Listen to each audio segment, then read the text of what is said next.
Assalamu alaykum qadrli anglovchilar. Anglayotganinglar mahallamni yoritgan oy bilan suhbat programmasining hayot hikmatlari sahifasi. Mikrofon oldida Rida Ablimit. Bir kambag'al yo'lda ketyapsa, oldida bir hamyon uchrabdi. Hamyonni ichib qarasa, ichida bir tol tangi bor ekan. Kambag'al ota-onam xelidan beri sut ichmagaydi. Bu pulga men süt elib beraman deb o'ylab turgan ekan, hamyon ig'irlashibdi. İçini içib qarasa 10 tanga turganmish. Kambag'al, "Ya Xudo, qudurtingdan" deb hayron qopdi. Bu pulga men bir kala setib olaman.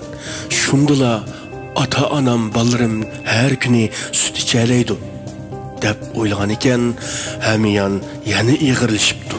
Bu qitimda uning ichida pul xilali ko'p turgan ekan. Kambag'al o'tgan qish ota-onam rost qiynalgandi, sovuq hujurda edi. Bu pulga uy remont qilaman deganda hamyon texmo ig'irlashibdi. Shu vaqt kambag'al niyatini buzibdi. Xotinim xilidan beri bu konu uyda yashamayman da'vatdi.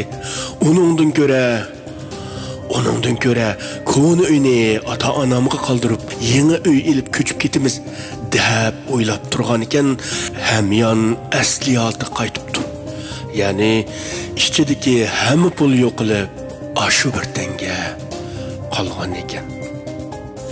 Qadrli do'stlar, programmamizni yoqtirgan bo'lsangiz, qanalimizga mushtari bo'ling.